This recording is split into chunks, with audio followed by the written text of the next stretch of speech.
Here are some steps on how to update your password. 1. Sign up or log into your account on tool44.com. 2. Once logged in, locate the Settings tab in the left side menu and click on it. 3. In the Settings page, you will find two different cases depending on your situation. Case 1: if you signed up using a social login and haven't set a password yet. In this case, you will see fields to add a new password and confirm the password. Enter your desired password in the password field and re-enter it in the confirm password field. Note that your password should meet the following requirements: have at least one capital letter, one number, and at least one special character. Once you have entered and confirmed your new password, click on the Save button.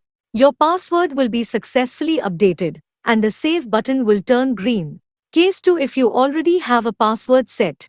In this case, you will see fields to enter your old password, new password, and confirm the new password.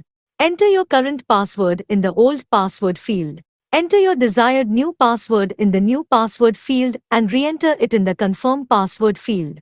Make sure your new password meets the specified requirements: at least one capital letter, one number, and at least one special character. Once you have entered all the necessary information, click on the Save button. Your password will be successfully updated, and the Save button will turn green. That's it. You have now learned how to update your password on the tool44.com website. Remember to keep your passwords secure and follow best practices for online account security.